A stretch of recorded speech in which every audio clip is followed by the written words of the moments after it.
Welcome D class 10th trigonometry exercise 8.3 और 5वें सवाल के बाद अब 6 और 7 सवाल शेष है।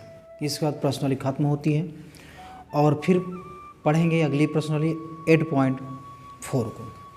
तो 5 सवालों के बाद अब ये 6वां और 7वां को देखते हैं। तो 6वें सवाल में देखिए क्या कह रहा है, लिखा है यदि ए बी और सी त्रिभुज के अंतःकोण हों तो दिखाइए कि साइन बी प्लस सी बटे 2 बराबर कास ए बटे 2। लगाने से पहले करना क्या है कि सवाल को पहले ध्यान से पढ़ना होता है। तो पहले जब भी सवाल को हल करें तो एक बार पहले ध्यान से पढ़ें कि कह क्या रहा है। तो इसने कहा कि ए बी और सी त्रिभुज के अंतःकोण हों तो दिखाइए कि साइन बी प्लस सी बटे 2 बराबर कास ए बटे 2। ये इस तरह सिद्ध करके लाना है इनको। तो सिद्ध करके लाते हैं या दिखा के लाते हैं, उससे पहले जब त्रिभुज की बात आ जाए, उसके अंतःकोणों की बात आ जाए, तो वहाँ पर क्या लिखेंगे, त्रिभुज के तीनों अंतःकोणों का योग, अंतःकोणों का योग 180 अंश होता है। भाई ये स्टूडेंट्स को जानना चाहिए, त्रिभुज के तीनों अंतःकोणों का योग 180 अंश होता है और बात यहाँ पर अंतःकोण की हो गई। तो 180 अंश होता है, इसका मतलब क्या होगा कि त्रिभुज के जो 3 कोण है ए प्लस बी प्लस सी, क्योंकि सवाल ने स्वयं कहा कि ए बी सी त्रिभुज के अंतःकोण हैं, तो इनका योग कितना होता है 180। इस तरह दिखाएंगे। अब जो सिद्ध करके लाना उसके हिसाब से चलते हैं। साइन बी प्लस सी बटे 2 लाना है। तो इधर क्या देख रहे हैं कि b प्लस सी एक तरफ है, a अकेले हो जाता है, तो b प्लस सी को यहीं पर बचा के रखते हैं और a को जो है पक्षांतर कर देते हैं, तो प्लस का a उधर जाएगा, माइनस का हो जाएगा, इस तरह से, यानी पक्षांतर कर देंगे।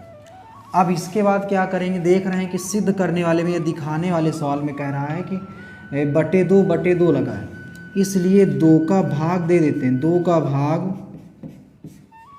दोनों पक्षों में देने पर, दोनों पक्षों में किसका भाग दे रहे हैं, दोनों पक्षों में देने पर। अब इसको देखते हैं कैसे। लिखा है b प्लस सी, इस पे 2 का भाग दे देना है, अर्थात बटे में लिखना है 180 माइनस ए बटे 2, इसको ऐसे।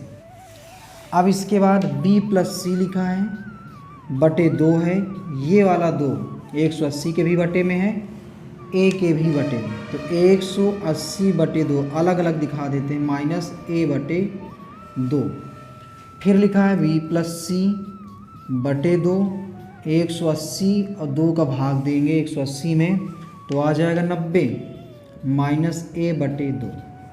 अब इसके बाद देखना यहाँ पर साइन और कास लगा हुआ, तो b प्लस सी बटे 2 पूरा मैच कर गया है, सिर्फ साइन नहीं है, इसलिए क्या करेंगे, अब दोनों पक्षों में साइन का भाग दें, साइन का गुणा करने पर, दोनों पक्षों में साइन का गुणा कर देते हैं।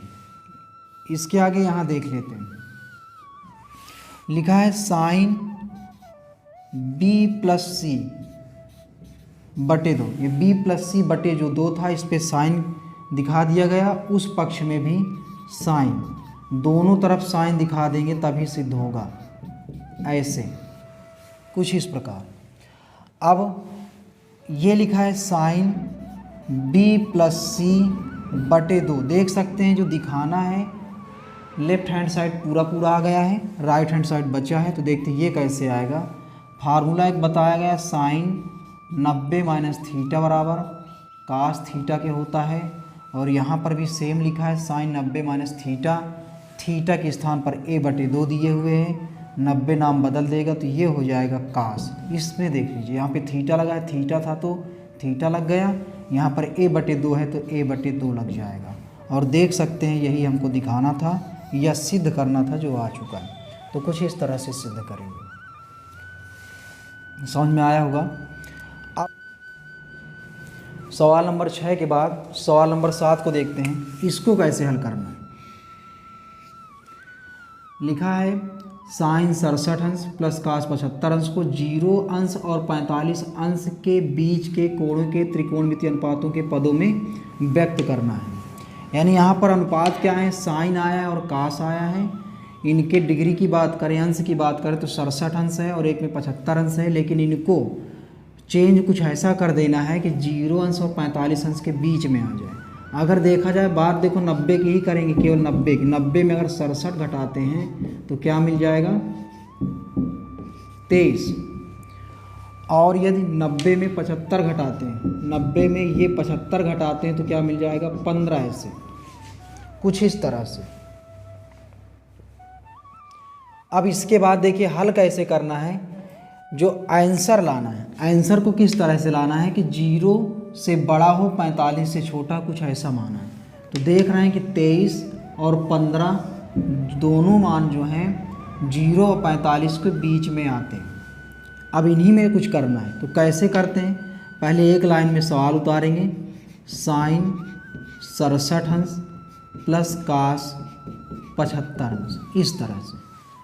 अब इसको कैसे हल करना है कि साइन 90 ले लेते हैं, जैसे हर सवाल में किया था। 90 में अब क्या घटा दिया जाए कि 67 मिल जाए। 90 में क्या घटा दें कि 67 मिल जाए, तो यहाँ से देख सकते हैं 23। अगर 90 में 23 घटा दें, 90 में 23 घटाओगे तो 67 मिल जाएगा।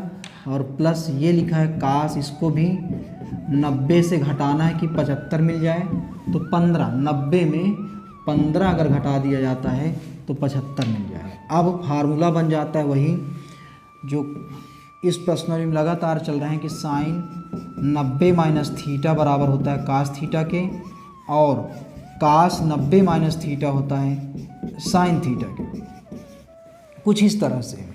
तो ये साइन 90 माइनस थीटा, थीटा का मान 23 अंश है, लेकिन आएगा कास थीटा, थीटा के स्थान पर आ जाएगा 23 प्लस कास 90 माइनस थीटा लिखा है, तो कास 90 माइनस थीटा किसके बराबर होता है, साइन के, तो साइन थीटा कर देंगे। और थीटा का मान जो आया है वो 15 है, तो साइन 15, यही आंसर है। देख सकते हैं कैसे आंसर है। उसने कहा कि 0 अंश और 45 अंश के बीच के कोण में आए, तो 23 को देख लीजिए, 15 को देख लीजिए, दोनों जो है 0 अंश और 45 अंश के बीच में होते हैं। इस तरह से प्रश्नावली 8.3 भी समाप्त होती है। इसके एक एक सवाल को देखा गया है अच्छे से। और अब बढ़ते हैं सभी स्टूडेंट्स प्रश्नावली 8.4 की ओर। और 8.4 के सवाल कुछ कठिन हैं, या फिर ये कहें थोड़ा सा बड़े हैं इनसे, तो उन सवालों को भी ध्यान से देखते हैं। और उन सवालों को पढ़ने से पहले बिल्कुल शुरुआत से ज़रूर देखें, जिन स्टूडेंट्स का देखा नहीं है, इसलिए ट्रिग्नोमेट्री इंट्रोडक्शन ज़रूरी है, उसको ज़रूर देखें।